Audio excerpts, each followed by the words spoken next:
Hey guys, Mason here. So let's pretend that I just bought a brand new KLR 650. Woohoo! Brought it home, so excited. What would be the top 5 things that I would do if I bought a new one today?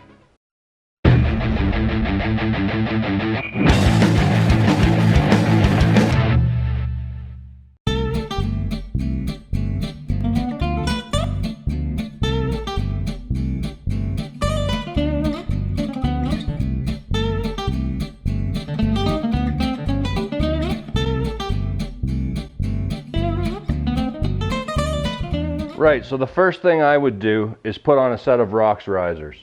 This is the 2-inch riser. They are very simple to install. I think I had to change a little bit of cable routing just out of one of the tabs down somewhere on the triple tree. I'm not 100% sure on that, but all the cables did fit. Very simple, very straightforward bolt-on. It has a pin that goes in where your handlebars used to go. It has the riser, and then your handlebars sit in the top with the top clamps. So it gives you multiple different points to adjust, whether you want the bars closer to you or farther away from you. And the height is selectable when you purchase them. So this is the 2-inch, and then I rolled my bars ahead. I moved them.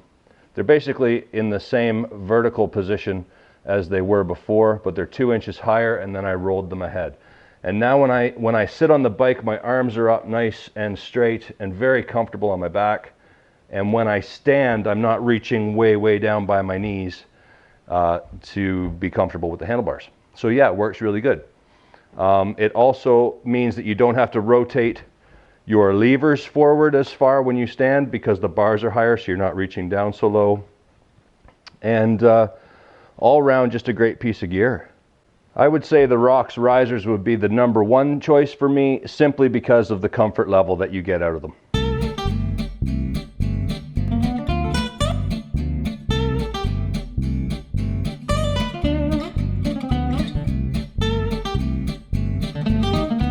The #2 thing I would do to a brand new KLR 650 is I would change the front windshield.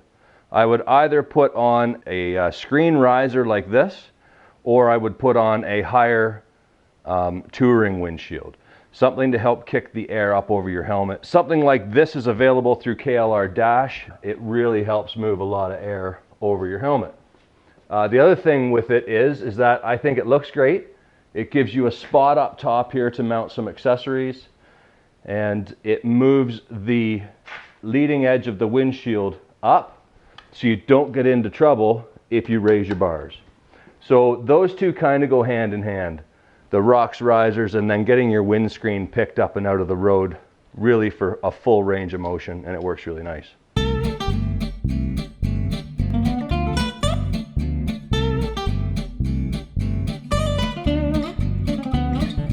Third thing I would put on this bike if it was brand new is crash bars. Now, whether you ride off-road or just commute, a set of good quality crash bars is just a great choice. It doesn't matter whether it falls over in the laneway or if you hit a curb in a parking lot and it goes down. These really do help protect it. I've had a couple crashes on mine. There's no marks. They haven't moved. They're solid as a rock. Now these ones are the SW Motec. There's a lot of companies that make crash bars. Some of them have thicker wall steel than others, so make sure you're careful on that before you buy. But there are lots of options as far as the crash bars go. They're not cheap, but neither is the plastic work that it's protecting. So really, all in all, it's well worth the money. Now, along with the crash bars, I would add that I would get a good quality skid plate as well.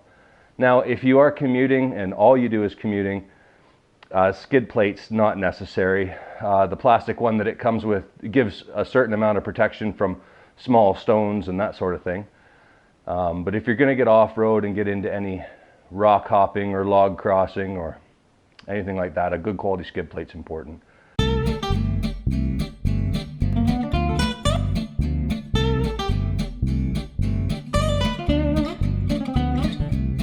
#4, hand guards.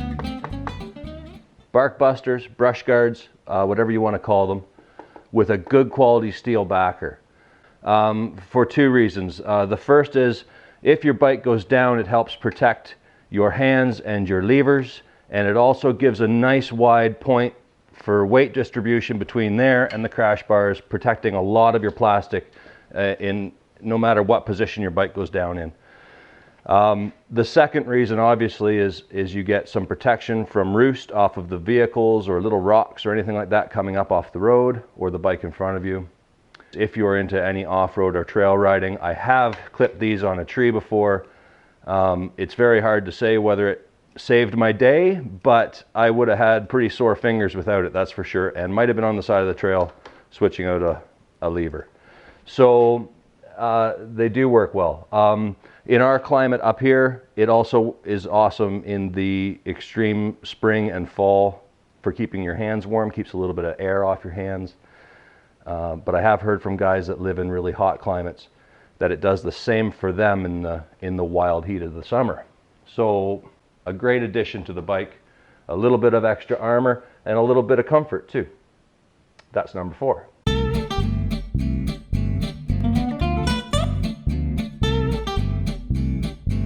Okay, my number 5 item that I would put on a brand new KLR 650 right off the bat is foot pegs. Thousands of options at price ranging anywhere from $10 right up to hundreds of dollars. You can spend what you like, but get rid of those rubber foot pegs, even if you're just a commuter. I mean, yes, you do get a little bit more vibration through the steel peg than you do through the rubber peg, but at least it's not bad at all on my machine. And those rubber pegs, when they get wet and you decide you're going to stand up or weight that peg, I have had my foot slip off them so many times, and that is just sketchy. So a nice steel, doesn't have to be super aggressive, but something that gives your boot a bit of bite, and so much safer, and just a great mod to have on the bike.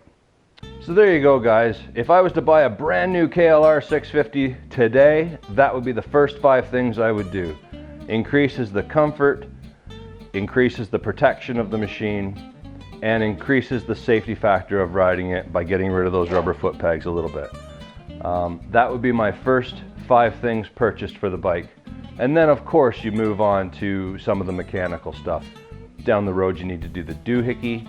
The Thermobob mod is a really great idea for keeping engine temperatures static and steady throughout the cycle of the motor. If you're aggressively riding off-road, there's suspension upgrades to do. Although I will say from 2015 on, the bike as it comes from the factory is actually really good. We also got the upgraded seat too, which is nice and comfy. So I'm sure you're aware that there is loads of things you can do to the KLR 650. It really is a blank canvas when you get it, and that's what makes them so neat.